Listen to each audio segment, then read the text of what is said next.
Praise the lord. యేసుక్రీస్తు నామంలో మీ అందరికీ శుభములు తెలియజేస్తూ ఉన్నాం. అందరూ బాగున్నారా? మరి ప్రతిరోజు ప్రభు సన్నిధి కార్యక్రమానికి మీకు ఆహ్వానం తెలియజేస్తూ ఈరోజు నుంచి మనం నిర్గమకాండం ధ్యానించబోతున్నాం. మరి ఈరోజు నిర్గమకాండం యొక్క పరిచయము, దాని యొక్క ఉపోద్ఘాతం, అంటే అసలు నిర్గమకాండం మనం ధ్యానించుకునే ముందు కొన్ని మరి మీకు హెడ్లైన్స్ చెప్పాలని చెప్పి నేను ఆశపడుచు ఉన్నాను. హల్లెలూయా.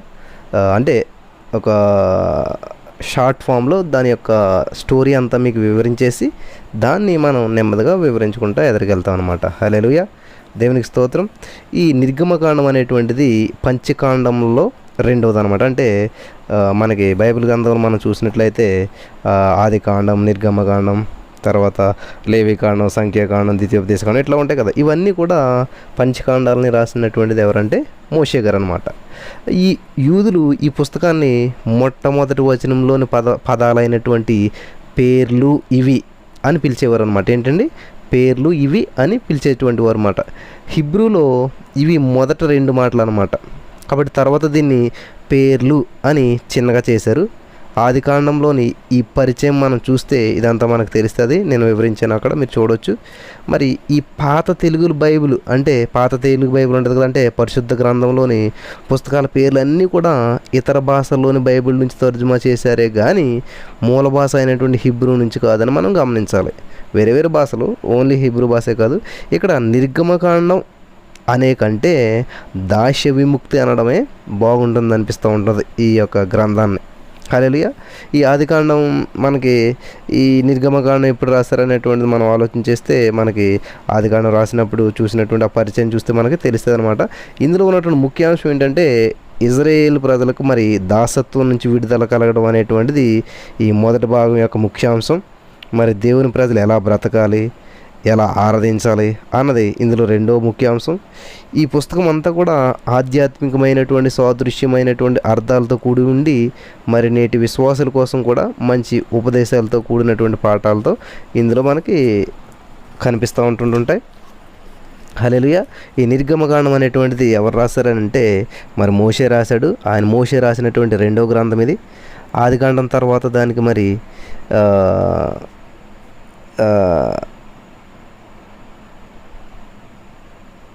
రాసినటువంటి గ్రంథం ఆదికాండం తర్వాత రాశారు. ఆదికాండం తర్వాత రాసినప్పటికీ ఏదో పుస్తకంలో పేజీ తిరిగేసినట్టు ఆదికాండం తర్వాత నిర్గమకాండం వచ్చేస్తుంది మనకి ఒక పేజీలో. కానీ ఆదికాండానికి నిర్గమకాండానికి కొన్ని వందల సంవత్సరాల మరి గ్యాప్ ఉన్నదండి. కొన్ని వందల సంవత్సరాలు గడిచిందంటండి ఆదికాండం రాసిన తర్వాత నిర్గమకాండం రాయటానికి. గమనించాలి ప్రియులారా. ఏదో మనకు ఒక పేజీ తిప్పిన వెంటనే నిర్గమకాండం ప్రత్యక్షం అయిపోతుందని నేను అనుకోవద్దు. మరి ఈ యొక్క ఈజిప్ట్లో ఇజ్రాయేలీలు మరి ఈ యొక్క బానిసత్వంలో మగ్గిపోతూ ఉన్నారు. ఎలాగ బానిసత్వంలోకి వెళ్ళారంటే మనకి యూసుఫ్ చనిపోయేంత వరకు స్టోరీ తెలుసు. యూసుఫ్ చనిపోయిన తర్వాత ఏమవుతుందంటే ఆ గోషేను ప్రాంతంలో ఉన్నటువంటి ఇజ్రాయేల్ ప్రజల 70 మంది కూడా విస్తృతంగా వ్యాపించి చాలా గొప్ప సైన్యం అయిపోతుంది. యూసుఫ్ చనిపోయిన తర్వాత యూసుఫ్ నెరిగినటువంటి ఒక రాజు వస్తాడు. ఆ రాజు పరిపాలన చేస్తా అమ్మో ఇజ్రాయేల్ చాలా గొప్పలు అయిపోతారని చెప్పి ఎలాగైనా వీళ్ళని తొక్కుపట్టాలని చెప్పి వాళ్ళని బానిసలుగా మార్చేస్తారనమాట. అది ఆ విధంగా ఈ ఐగుప్తు దేశంలోకి వెళ్ళినటువంటి ఇజ్రాయేలీలు బానిసత్వంలో మగ్గిపోతూ ఉంటుంటారు కొన్ని వందల సంవత్సరాలు. హల్లెలూయా. మరి ఈ ఫరో రాజు ఎవరంటే చాలా విలాసకుడు అనమాట. హల్లెలూయా, దేవునికి స్తోత్రం. మనకి ఈ గ్రంథంలో మోసే జీవితం, మరి అలాగే మరి మోసే గారి యొక్క పుట్టుక, తర్వాత మరి అతనికి మోషే గారికి దేవుడు అప్పగించినటువంటి నాయకత్వ బాధ్యతలు, ఇంకా ఎన్నో మనకి వివరాలు ఇందులో రాయబడి ఉన్నాయి. మరి ఈజిప్ట్లో 10 తెగుళ్ళు వస్తాయి కదా. ఆ ఈజిప్ట్లో వచ్చినటువంటి 10 తెగుళ్ళు, ఈ పస్కా పండుగ సంస్థాపన, మరి ఇజ్రాయేలీలు ఎర్ర సముద్రాన్ని దాటడం మొదలైనటువంటి వివరాలన్నీ కూడా మనకి ఈ గ్రంథంలో ఉన్నాయన్నమాట. ఈ గ్రంథంలో జరిగినటువంటి సంఘటనల కాలం మరి క్రీస్తు పూర్వం చూడండి. ఈజిప్టు ఇది ఏంటిది, ఈ బానిసత్వం నుంచి బయటికి రావడం ఇదంతా కూడా ఎప్పుడు జరిగిందంటే క్రీస్తు పూర్వం 13వ శతాబ్దం మధ్య భాగం సీనాయి కొండ మీద మరి జరిగినాయి అని చెప్తూ ఉంటారు. ఈ గ్రంథంలోని మరి సంఘటనలన్నీ కూడా జరిగినటువంటి కాలం క్రీస్తు పూర్వం 13వ శతాబ్దం. గమనించాలి, మధ్య భాగం అంట. ఎప్పుడంటే క్రీస్తు పూర్వం 13వ శతాబ్దం మధ్య భాగంలో ఈ గ్రంథం సంఘటనలన్నీ జరిగినట్టు మరి చరిత్ర చెప్తూ ఉన్నాయి. మరి సీనాయి కొండ మీద ధర్మశాస్త్ర ప్రధానం, మరి దేవునికి ఇజ్రాయేల్ ప్రజలకు మధ్యనటువంటి నిబంధన, ఇజ్రాయేల్ ప్రజలను దాస్యం నుంచి నడిపించడానికి దేవుడు ఏర్పరచుకున్నటువంటి నాయకుడే మోషే అన్నమాట. దేవుడు మరి తన ప్రజలైనటువంటి ఇజ్రాయేల్ని ఎంతగా ప్రేమించాడో ఈ గ్రంథంలో మనం చూడగలుగుతాం. ఈ నిర్గమకాండంలో ముఖ్యాంశం ఏంటంటే క్రొత్త నిబంధనలో కొట్టు వచ్చినట్లు కనిపిస్తూ ఉంటుంటుంది అనమాట. ఈ నిర్గమకాండంలో ఉన్నటువంటి ముఖ్యాంశమే మనకి క్రొత్త నిబంధనలో మనకి కొట్ట వచ్చినట్లు కనిపిస్తూ ఉంటుంటుంది అని చెప్పి చరిత్ర చెప్తూ ఉంది. మరి ఈ పస్కా పండుగ భావన యేసుక్రీస్తు శిలువ మరి వేశారు కదా, యేసుక్రీస్తు ప్రభువుని సిలువ వేసినటువంటి దాంట్లో సంపూర్ణంగా నెరవేరింది.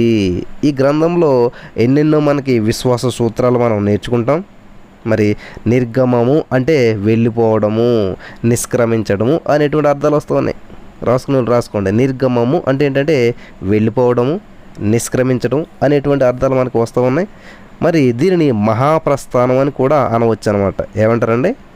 నిర్గమం అంటే ఏంటంటే దీనిని మహాప్రస్థానం అని కూడా అనవచ్చు. మరి దేవుడు చేసినటువంటి అనేకమైనటువంటి అద్భుత కార్యాలు ఎన్నో ఈ గ్రంథంలో ఉన్నాయి. ఈజిప్ట్ దాసి నుంచి ఇజ్రాయేలీలు మరి దేవుడు నడిపించినటువంటి గొప్ప అద్భుతం, చాలా అద్భుతం అది. ఇజ్రాయేల్ దేవుని ప్రజలు. ఇజ్రాయేలీలు అంటే ఎవరంటే దేవుని ప్రజలు.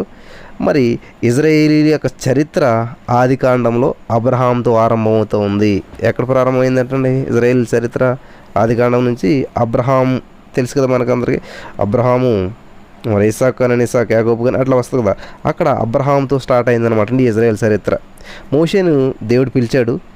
మరి ఇజ్రాయేలీలకు ఈ యొక్క ఈజిప్ట్ నుండి మరి ఈ కనానుకు నడిపించడానికి ప్రధాన నాయకుడు అయినటువంటి ఈ కథానాయకుడు ఎవరంటే మోషే అనమాట. మరి అతడే ఈ గ్రంథాన్ని రచించినటువంటి వాడుగా ఈ గ్రంథం అంతా రాసింది కూడా మోషే అని చెప్పి తెలుస్తూ ఉంది మనకి. మరి మోషే స్వతహాగా బలహీనుడు. అయితే దేవుడు అతను బలపరిచి ప్రోత్సహించి మరి శక్తిని ప్రసాదించాడు కాబట్టి ఈ కార్యం చేయగలిగాడు. నత్తివాడు అనమాట మోషే, మాట్లాడినటువంటి వాడు. ఆ మోషేకి అహరోన్ అనేటువంటి అన్న ఉంటాడు. మరి ఈ మానవాతీతమైనటువంటి శక్తిని, జ్ఞానాన్ని దేవుడు మోషేకి అనుగ్రహించినట్టు మనకి ఈ గ్రంథం తెలియజేస్తూ ఉంది. ఈజిప్ట్లో 10 తెగుళ్ళు వచ్చినప్పుడు మరి దేవుని శక్తి ఎంత అమోఘమైందో మోషే ద్వారా ప్రదర్శితమైందనమాట. మోషే ద్వారా ప్రదర్శితమైంది. చివరికి మరి తెగులు ఫలితంగా ఇజ్రాయేలీలు ఈజిప్టుని విడిచి వెళ్ళడానికి వీలు కలిగిందనమాట. ఆ తెగులు ఫలితంగా. హల్లెలూయా, దేవునికి స్తోత్రం. మరి ఆ ఈజిప్ట్ దేశాన్ని వదిలి వెళ్ళి మరి వీళ్ళు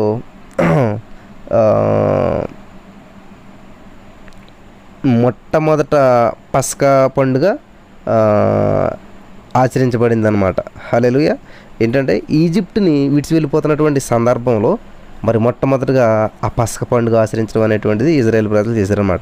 ఇజ్రాయేలీలు మరి దేవుని నాయకత్వంలో మోషే నడిపిస్తూ ఉండగా మరి పగలు మేఘస్తంభంగాను, రాత్రి అగ్నిస్తంభంగా ఉండి దేవుడు వారు ముందుండి నడిపించినట్టు మనం ఈ యొక్క నిర్గమకాండంలో మనం చూస్తాం. ఈ ప్రజలు ఎర్ర సముద్రాన్ని దాటారు. మరి 1 సంవత్సరం పాటు ఏం చేశారంటే ఈ సీనాయి కొండ సీమలో, మరి ఈ సీనాయి కొండ ఉంది కదా, ఆ కొండ సీమలో మరి అరణ్యంలో ఇజ్రాయేలు విడిది అంటే నివాసం చేశారనమాట. అక్కడ దేవుడు ఇజ్రాయేల్తో చేసినటువంటి నిబంధన చేసుకున్నాడు. మరి ఇజ్రాయేలీలతో ఒక నిబంధన చేసుకున్నాడు అనమాట దేవుడు. మరి తన ప్రజలకు ఒక ప్రత్యేకమైనటువంటి జీవన విధానాన్ని ఉపదేశించాడు. ఆరాధన క్రమం నేర్పించాడు దేవుడు. హల్లెలూయా. ప్రియమైనటువంటి సహోదరి స్నేహితులారా, మీరు గమనించవలసినటువంటి ముఖ్య గమనిక ఏంటంటే దేవునికి ఇజ్రాయేల్ ప్రజలకు మధ్య జరిగినటువంటి నిబంధన మరి వారి పరస్పర సంబంధాన్ని వ్యక్తీకరిస్తుంది. మరి ఆరాధన క్రమాన్ని ఉపదేశిస్తూ ఉంది. ఈ నిబంధన ప్రకారం ఇజ్రాయేలీలు ప్రజలు దేవునికి చెందినటువంటి మరి పవిత్ర జనాంగం అని చెప్పి మనం గుర్తించాలి. దేవుడు తన ప్రజలను అయినటువంటి ఇజ్రాయేల్ ప్రజలకి 10 ఆజ్ఞలు అంటే ఏంటంటే ఈ 10 ఆజ్ఞలను ఇచ్చాడనమాట. మరి యాజకులను కూడా అనుగ్రహించాడు దేవుడు. వారికి మరి సాక్ష్యపు గుడారాన్ని కూడా ఇచ్చాడు దేవుడు. తాము అంటే ఇజ్రాయేల్ ప్రజలు మరి దేవుని ప్రజలమని చుట్టూ ఉన్నటువంటి జాతుల వారు అందరూ తెలుసుకునేటట్లు వీళ్ళు ఏంటంటే ప్రత్యేకంగా జీవించాలి. వీళ్ళు తమ యొక్క సాక్ష్యాన్ని నిలుపుకోవాలి. మరి తమ ప్రత్యేకతను కాపాడుకోవాలని చెప్పి దేవుడు చెప్పాడు. హల్లెలూయా. మరి ఈ గ్రంథానికి, నిర్గమకాండం గ్రంథానికి కీలక వచనం అంటే ఏంటంటే విమోచన లేదా విడుదల. దేవునికి స్తోత్రం. గమనించాలి, ఈ కీలక వచనం ఏంటంటే విమోచన లేక విడుదల అన్నమాట. మరి ఈ నిర్గమకాండం గ్రంథంలో ప్రముఖ వ్యక్తి ఎవరంటే మోషే. మరి మోషేను నడిపినటువంటి దేవుడు కూడా చాలా ప్రముఖమైనటువంటి వ్యక్తి అనమాట. కాబట్టి మోషే సోదరుడు అహరోను ఉంటాడు. మరి ఈ ఫరో కుమార్తె మోషేని పెంచుకుంటుంది. మరి ఒక ఈజిప్ట్ మనిషిని ఏం చేస్తారంటే మోషే ఐగుప్తీయుడు ఈ ఇజ్రాయేలీలు ఈజిప్ట్ మనిషి దెబ్బలాడుకుంటున్నప్పుడు ఈ మోషే కోపం వచ్చి నా జాతి వాళ్ళని తిడతాడని చెప్పి అతన్ని కొట్టి చంపి ఇసుకలో కప్పి పెట్టేస్తారనమాట. అలాగా ఒక ఈజిప్ట్ మనిషిని చంపినందుకు భయపడిపోయి ఏం చేస్తారంటే ఈ మిద్యానికి పారిపోతారనమాట. మోషే గారు పారిపోయి అక్కడ ఏం చేస్తారంటే ఒక షిప్పోరా అనేటువంటి ఒక ఆవిడ ఉంటుంది. ఆవిడని వివాహం ఆడతాడు. ఇవన్నీ మీకు క్లియర్గా తర్వాత చెప్తాను, జస్ట్ హెడ్లైన్స్ ఇస్తూ ఉన్నాను. మరి ఈ మోషేకు కొడుకు పుడతాడు, అతని పేరే గెర్షోము. మరి దేవుడు మోషేని పిలిచినప్పుడు ఈ ఇజ్రాయేల్ని విమోచించడానికి దేవుడు మోషేని ఏం చేస్తారంటే ఒక సిద్ధపరుస్తూ ఉంటుంటాడు అనమాట. మరి ఫరో అనుమతించలేదు. దేవుడు చూడండి, ఇప్పుడు మోషే వెళ్ళి ఇజ్రాయేల్ ప్రజలు విడిపించి రానని వెళ్తే మోషే వెళ్తే ఫరో ఒప్పుకోవడం అనమాట, అనుమతించడు. కాబట్టి కొంతమందికి నోటితో చెప్పాలి, కొంతమందికి కర్రతో చెప్పాలి, కొంతమందికి ఇలాగ నానా విధాలుగా ఉంటాయన్నమాట, ఒక్కొక్కరికి ఒక్కొక్క సిస్టమ్. కాబట్టి ఫరో రాజు వింటలేదు కాబట్టి అతనికి 10 తెగుళ్ళు పంపాడు అనమాట దేవుడు. హల్లెలూయా. మరి ఈ పస్కా సంఘటన అనేటువంటిది ఈజిప్ట్ నుంచి బయలుదేరి చేసింది అనమాట. ఎవరిని ఇజ్రాయేల్ ప్రజలందరూ కూడా ఈ పస్కా సంఘటన అనేటువంటిది వారిని ఈజిప్ట్ నుంచి బయలుదేరి చేసింది. మరి మోషే ఏం చేయడంటే తన ప్రజలను ఎర్ర సముద్రం గుండా నడిపించాడు. హల్లెలూయా. ఈ మోసే పాడినటువంటి విమోచన గీతం చాలా భక్తి భావభరితమైనటువంటి గీతం పాడాడు. మరి బండ నుంచి మధుర జలాలను రప్పించాడు. మరి అమలేకులను గెలవడానికి మరి చేతులెచ్చి ప్రార్థించాడు మోషే గారు. న్యాయ విధులను వాళ్ళందరికీ నియమించాడు. ఈ సీనాయి కొండపై మరి ధర్మశాస్త్రాన్ని స్వీకరించినటువంటి వాడుగా మోషే మనకు కనిపిస్తూ ఉన్నాడు. మరి ఇజ్రాయేలీలకు ధర్మశాస్త్రాన్ని ప్రకటించాడు. మరి ప్రజలు ఈ యొక్క బంగారు లేగదోడును మరి ఆరాధిస్తూ ఉంటుంటే చాలా కోపం వచ్చేసేసి ఆ ధర్మశాస్త్ర పలకలను ఏం చేయాలంటే విసిరి పాడేస్తారు అనమాట. అలా విసిరి పాడేసినప్పుడు ఏమవుతాయంటే పగిలిపోతాయి అనమాట. హల్లెలూయా, దేవునికి స్తోత్రం. మరి మోషే దేవుని మహిమను చూశాడు. ఆ సాక్ష్యపు గుడార నిర్మాణాన్ని పర్యవేక్షించాడు. మరియు ఈ అహరోను యాజకులను మరి ఈ సేవకై ప్రత్యేకించాడు. మరి గోత్రాలన్నీ కూడా లెక్కించాడు. అహరోను మిరియాము ప్రతిఘటనలను మోషే ఎదుర్కొన్నాడు. మరి ఈ కనానుకు వేగుల వారిని పంపించాడు, యెహోషువ కాలేబు వాళ్ళని అనమాట. మోషే 40 సంవత్సరాలు అరణ్యంలో తన ప్రజలతో తిరిగాడు అనమాట. హల్లెలూయా. కోరాహు మరి అనేటువంటి వ్యక్తి తిరుగుబాటును కూడా ఎదుర్కొన్నాడు. మరి ఈ రాయిని కొట్టినందుకు అంటే బండను కొట్టినందుకు మోసే వాగ్దత్త భూమిలో ప్రవేశించలేకపోయాడు అనమాట. ప్రజల స్వస్థత కోసం ఇత్తడి సర్పాన్ని పైకెత్తాడు మోషే. మరి తనకు వారసునిగా యెహోషువను నియమించాడు. మరి ధర్మశాస్త్రం మోషే ద్వారా మరి అనుగ్రహించబడింది అన్న విషయం మనకు అందరికీ తెలుసు. మరి పంచగ్రంథాలు అంటే ఏంటి? పంచకాండాలు అంటారు కదా. మొదటి ఆదికాండము, నిర్గమకాండం, లేవీకాండం, ద్వితీయోపదేశకాండం, ఇవన్నీ కూడా పంచకాండాలు అంటారు. వీటి రచయిత ఎవరంటే మోషే గారు అనమాట. మనకు బైబిల్ గ్రంథంలో చూసినట్లే కీర్తనలు అన్నీ దావీదు అనుకుంటాం, కాదండి, కొన్ని దావీదు రాశాడు. 90వ కీర్తన ఉంది కదా మనకి, ఆ 90వ కీర్తన అంతా కూడా మోషే గారు చేసినటువంటి ప్రార్థన అనమాట, ఆ 90వ కీర్తన.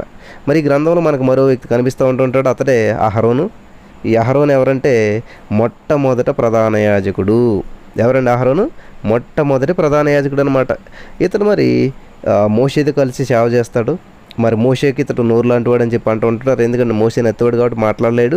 ఏదైనా విషయం ప్రజలకు చెప్పాలంటే తన అన్న అయినటువంటి అహరోను చెప్తే అహరోను ప్రజలకు చెప్తూ ఉండేవాడు అనమాట. హల్లెలూయా. మరి అలాగే ఈ యుద్ధ సమయంలో మరి హూరుతో కలిసి ఈ మోషే ప్రార్థన హస్తాలను పైకెత్తి పట్టుకుంటాడు. ఎవరంటే అహరోన్ అనమాట, హూరుతో కలిసి.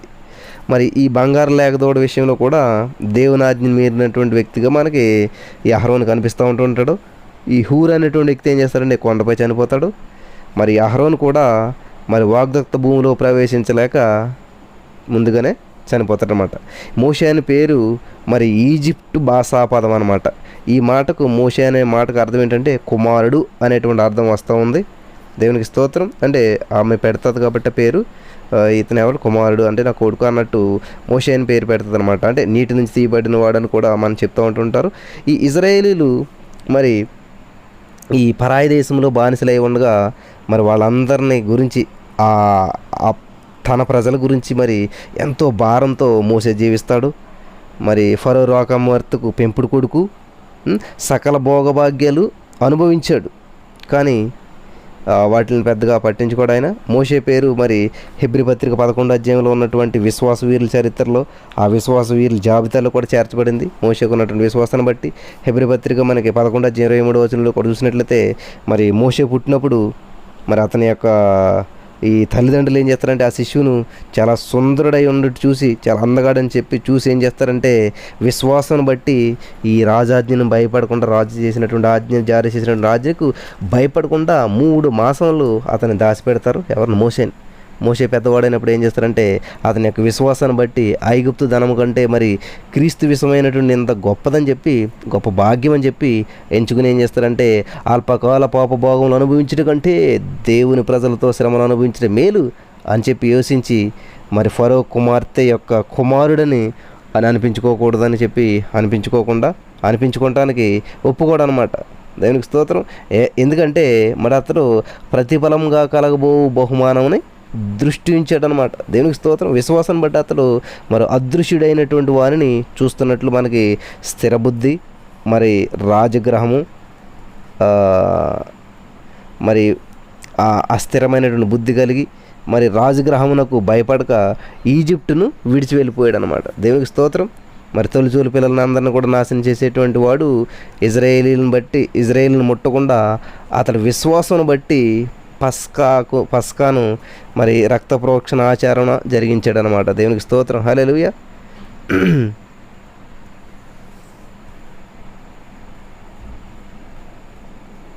హల్లెలూయా. దేవునికి స్తోత్రం. మరి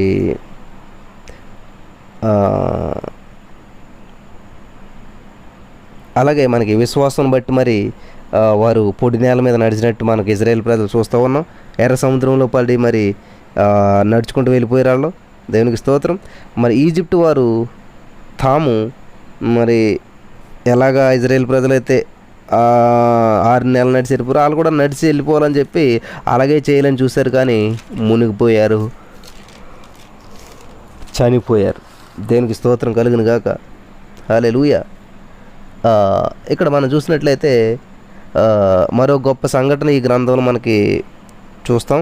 ఏంటంటే, మోషే అరణ్యంలో ఉన్నప్పుడు ఆ మండుచున్నటువంటి పొదను చూసాడు అనమాట. ఆ పొదలో నుండి దేవుని వాక్యాన్ని వినిపించిందనమాట. దేవునికి స్తోత్రం. ఆ పొదలోంచి దేవుని వాక్యం వినిపించింది. మరి అబ్రహాము, ఇస్సాకు, యాకోబుల దేవుడు అయినటువంటి నేను నా ప్రజలైనటువంటి మిమ్మును కాపాడుతాను, నీకు తోడై ఉన్నానని చెప్పి భయపడకము అని చెప్పి దేవుడు అభయం ఇచ్చాడంట. దేవునికి స్తోత్రం. హల్లెలూయా. మోషే చేతిలో కర్ర పట్టుకుని ఉన్నాడు. అది పామును పట్టుకోవటం ప్రమాదకరం. నీ చేతిలోనిది ఏమిటి అని అడిగినప్పుడు అది కర్ర అని చెప్పి మోషే అన్నాడు.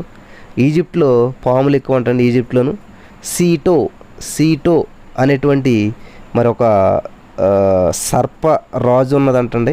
సర్పాల్లో రాజు అనమాట సీటో అనేటువంటిది ఈజిప్ట్లో. వాళ్ళు ఏం చేస్తారంటే, ఈజిప్ట్ వాళ్ళు ఈ సీటో అనేటువంటి సర్పరాజుని ఏం చేసేవారంటే ఆరాధిస్తూ ఉండేవారు అనమాట. ఈ మోషే కర్రను ఎప్పుడైతే కింద పడవేశాడో అది పాము అయింది అనమాట. పాముని గ్రహించాడు. అంటే అనగా మరి మోషే యొక్క విశ్వాసం ఎంత గొప్పది. ఈజిప్టు వారిని ఎదుర్కొనగలడు. గమనించాలి ప్రియులారా. ఎందుకంటే పాము లాంటి వారిని ఎదుర్కొనగలడు. పాము లాంటి వారు వాళ్ళు చూడండి, పాము లాంటి వారైనా సరే, పాము లాంటి స్వభావం అయినా సరే కర్రను పట్టుకున్నట్టు మరి వారితో వ్యవహరించగలడు అనేటువంటి మరి ఇక్కడ విషయం మనకు తెలుస్తూ ఉందన్నమాట. మోషేను వ్యతిరేకించినటువంటి మరి ఫరో పేరేంటంటే రెండవ రామసెస్. గమనించాలి. ఫరో అని అనుకుంటాం. ఆ అందరూ ఫరోలేనండి. దేశాన్ని పరిపాలించే వాళ్ళందరూ. ఏ దేశాన్ని ఈజిప్ట్ని పరిపాలించినప్పుడు యూసుఫ్ టైంలో కూడా అతని పేరు ఫరోనే. కానీ వీళ్ళ పేర్లు ఏంటంటే, ఫరో అంటే ఏంటంటే ఆ దేశ అధికారి అని అర్థం అనమాట. హల్లెలూయా. మోషే టైంలో మరి వ్యతిరేకించినటువంటి ఫరో పేరు ఏంటంటే, వెళ్ళమంటాడు, ప్రజలను వద్దంటుంటాడు. అతని పేరు రెండవ రామసెస్. రాసుకోండి, రెండవ రామసెస్ అనమాట. మరి ఇతను ప్రతిసారి కూడా మోషేని ప్రతిఘటిస్తూ వస్తూ ఉంటుంటాడు, సిరాకు రప్పిస్తూ ఉంటుంటాడు. మీరు వెళ్ళండి అంటాడు, మళ్ళీ వద్దంటుంటాడు. వెళ్ళండి అంటుంటాడు, వద్దంటుంటాడు. ఈ 10 తెగుళ్ళు వచ్చాయి. మరి ఈ 10 తెగుళ్ళు కూడా మరి పేరుతో, ఈ 10 తెగుళ్ళ పేరుతో దేవుడు ఏం చేశాడంటే మాట్లాడినటువంటి భాష అనమాట. మామూలు భాషతో అర్థమవుతుంది, కొంతమందికి చేయిచ్చి కొట్టాలి, కర్రించి కొట్టి ఇట్లా ఉంటుంది కదా. కాబట్టి ఈ రెండవ రామ్సెస్కి అర్థమయ్యేటువంటి లాంగ్వేజ్ ఏంటంటే 10 తెగుళ్ళు అనమాట. దేవుడు అతనితో మాట్లాడినటువంటి భాష అది. హల్లెలూయా. ఈ 10 తెగుళ్ళు కూడా మరి ఈ నిర్గమకాండంలో కనిపిస్తూ ఉంటుంటాయి. ఈ 10 తెగుల వృత్తాంతం మరి ఇజ్రాయేల్ విమోచనకు నాంది అని చెప్పాలన్నమాట, నాంది వాచకం అని చెప్పాలన్నమాట. దేవునికి స్తోత్రం. మరి హీబ్రూ ప్రజలు ఇంటి గడప కమ్ములకు ఈ గొర్రెపిల్ల రక్తం పూసి ఉంటే మరి అక్కడికి మరణదూత ఆ ఇంటిని దాటిపోతాడంటాడు. హల్లెలూయా. అదే పస్కా రక్తం మరి ప్రాణానికి సంకేతం అనమాట. దేవునికి స్తోత్రం. అదే పస్కా రక్తం ప్రాణానికి సంకేతం అనమాట.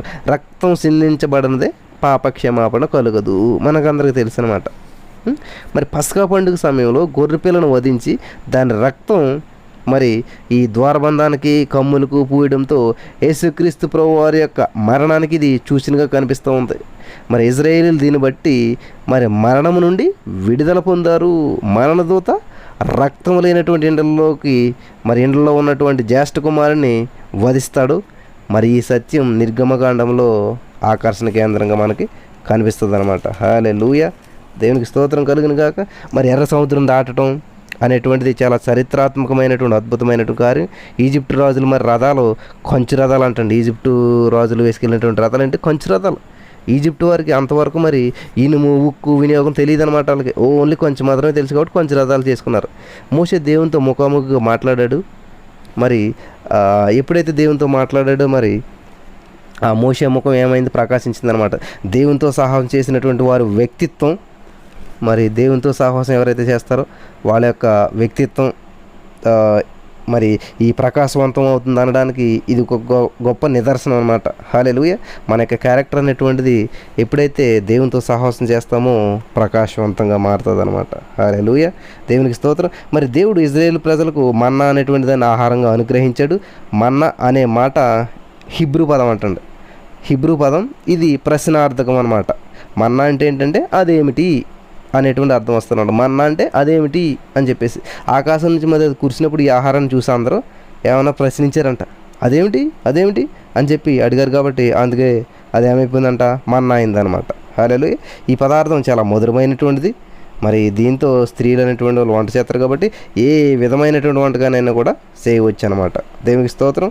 మరి రెఫీదీములో మోషే ఒక పొరపాటు చేశాడు. రాయితో మాట్లాడమంటే కొట్టాడనమాట. దాన్ని దేవుడేమో మాట్లాడంటే కొట్టాడనమాట. ఇందులో మనం నేర్చుకునేటువంటి పాఠం ఏంటంటే ఒకటి ఉన్నది. దేవుడు మనకిచ్చినటువంటి శక్తితో అర్థం లేనటువంటి ప్రయోగాలు చేయకూడదు. అర్థమైందంటే దేవుడు మనకి ఇచ్చినటువంటి శక్తి సామర్థ్యాన్ని ఉపయోగించి అర్థం లేనటువంటి ప్రయోగాలు మాత్రం చేయకూడదు అనమాట. యేసుప్రభు వారు మరి ఈ సైతాను శోధిస్తాడు కదా, 40 days ఫాస్టింగ్ ఉన్నప్పుడు యేసుప్రభు వారిని సాతాను శోధించినప్పుడు దేవుడు మరి ఈ సైతాన్ శోధనకు జవాబిస్తూ ఈ దేవాలయ శిఖరం నుండి దూకమంటే ఆ దేవుడు ఏం చేస్తాడంటే సాతానుతోటి దేవుని శోధించకూడదు అని చెప్పి చెప్తూ ఉంటాడు అనమాట. హల్లెలూయా. మోసే గారు మామగారు అయినటువంటి నిత్రో ఉంటాడు. ఆయన ఒక సలహా ఇస్తాడనమాట. ఇలాగా పెద్దలు నియమించన్నప్పుడు ఆ మోసే గారు మామగారు సలహాను తీసుకుని 70 మంది పెద్దలు నియమిస్తాడు. అలా చేయమని మాత్రం దేవుడు మాత్రం చెప్పలేదండి, మామగారు చెప్పాడు అనమాట. ఈ మామ అయినటువంటి నిత్రో సలహా తీసుకుని మరి ఆ 70 మందిని నియమించిన తర్వాత మోషే గారికి ఏమవుతుందంటే అనేక సమస్యలు ఎదురవుతూ వస్తుంటాయి, అనేక సమస్యలకు దారితీస్తుంది విషయం అంతా. మరి ఈ మోషేకు దేవుడు పని అప్పగించాడు. మనకు కొరింథీ పత్రికలు ఉంటుంది అనమాట. దేవుడు మనకు పని అప్పగించినప్పుడు ఆ పని చేయడానికి కూడా సామర్థ్యం ఆయనే ఇస్తాడనమాట. హల్లెలూయా. దేవునికి స్తోత్రం. కాబట్టి ఆ పని చాలినంత శక్తిని దేవుడు అనుగ్రహించలేడా? అనుగ్రహించాడు ఖచ్చితంగా.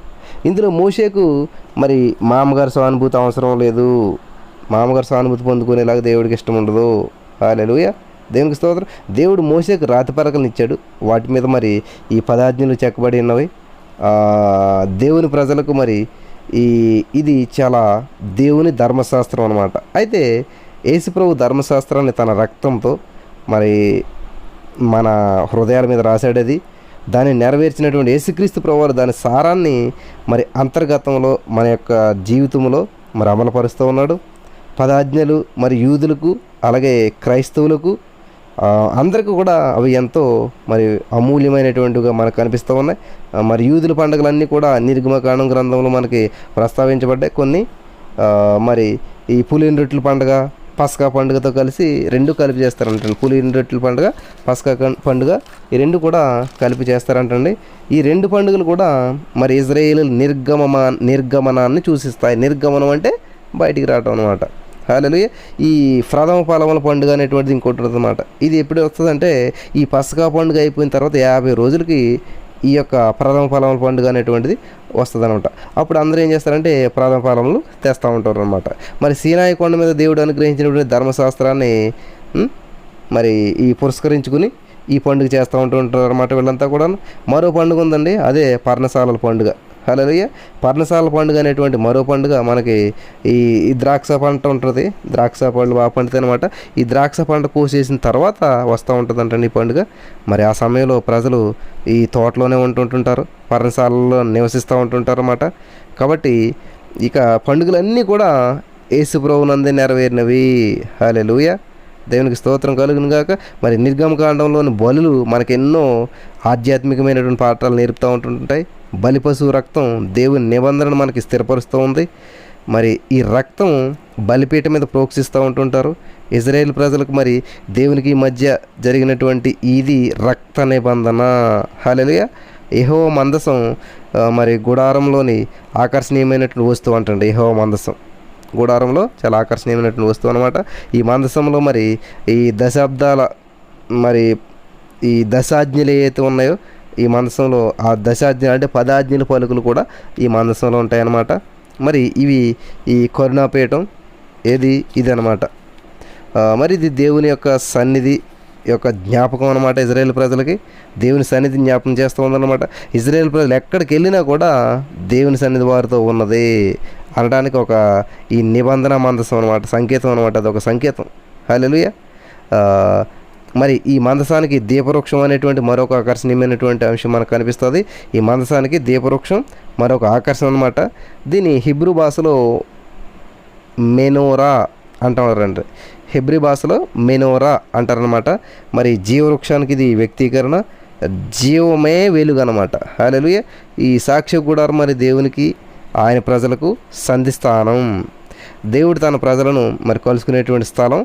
దీనిని లేవీలు ఏం చేశారంటే ప్రయాణంలో మోసుకుని వెళ్తూ ఉండేవారు. హల్లెలూయా. దేవునికి స్తోత్రం. మరి ఈ సాక్ష్య గుడారం ఇజ్రాయేలీ యొక్క ఆరాధన జీవితానికి ప్రతీకగా ఉంది. మరి ఇజ్రాయేలీలు లేగదూడను మరి చేసుకొని దాన్ని పూజించారు. ఇది దేవునికి చాలా రోషం పుట్టించినటువంటి పాపం. ఈ లేగదూడను చేయడంలో మరి అహరోను పాత్ర కూడా ఎంతో ఉంది. దేవునికి స్తోత్రం. మరి దేవునికి ఎట్టి ప్రతిరూపమును కూడా కల్పించకూడదు. దేవుడికి అసహ్యం అన్నమాట. ఏ రూపాన్ని మనం కల్పించకూడదు. మనకి ఈ సందర్భంలో మరి మోషే వారిపై కోపగించాడు. మరి ప్రజలు పాటించినటువంటి ధర్మశాస్త్రం వల్ల ఏమి ప్రయోజనం? దేవుడు ధర్మశాస్త్రం ఇచ్చింది ఎందుకు? యేసుక్రీస్తు ధర్మశాస్త్రాన్ని కొట్టివేయలేదు. యేసుక్రీస్తు ప్రభు వారు ధర్మశాస్త్రాన్ని కొట్టివేయలేదని దేవుడు చెప్తూ ఉంటాడు. నేను ధర్మశాస్త్రం కొట్టివేయటకు రాలేదు కానీ దాన్ని నెరవేర్చటకే వచ్చి ఉన్నాను అని దేవుడు చెప్తూ ఉంటుంటాడు. దేవునికి స్తోత్రం. మరి యేసుక్రీస్తు మన చేత కూడా ధర్మశాస్త్రానికి మించి చేయించగలడు. దేవునికి స్తోత్రం. శ్రోతలారా, మరింతవరకు కూడా ఈ నిర్గమకాండంలో మరి రసవత్తరమైనటువంటి ఈ ఘట్టాలన్నీ కూడా మీకు రుచి చూపించాము. మరి ఇప్పుడు నిర్గమకాండం 1వ అధ్యాయం నుంచి మనం ధ్యానించుకుంటాం. కాబట్టి ఈ యొక్క ఉపోద్ఘాతం ద్వారా మీరు అంతా బలపడి ఉన్నారని, నిర్గమకాండం అనేటువంటి దాని మీద ఒక అవగాహన వచ్చిందని చెప్పి మేము నమ్ముచూ ఉన్నాం. దేవుడి యొక్క వివరణ అంతటి ద్వారా మిమ్మల్ని బలపరిచి నడిపించిన కాక స్తోత్రం దేవా. విన్నటువంటి విషయాల ద్వారా అనేకమైన విషయాలు తెలుసుకుని మరి నిర్గమకాండం మీద ఒక అవగాహన వచ్చి ముందుకు వెళ్ళే కృప చూపించమని యేసు నామములో ప్రార్థించి పొందుకుని నామ పరమ తండ్రి, ఆమేన్. Praise the lord. మేము చేసే ప్రతి వీడియో అప్డేట్స్ మీకు నోటిఫికేషన్ రూపంలో రావాలి అంటే మీ ఫోన్లో యూట్యూబ్ ఛానల్లో జీసస్ ఆల్మైటీ గాడ్ అని టైప్ చేసి సెర్చ్ చేసినట్లయితే జీసస్ ఆల్మైటీ గాడ్ యూట్యూబ్ ఛానల్లో సబ్స్క్రైబ్ అనే బటన్ని ప్రెస్ చేసి దాని పక్కన ఉన్న బెల్ బటన్ని కూడా ప్రెస్ చేయండి. దీని ద్వారా మేము చేసే ప్రతి వీడియో అప్డేట్స్ మీరు మిస్ అవ్వకుండా నోటిఫికేషన్ రూపంలో పొందుకుంటారు. Thank you.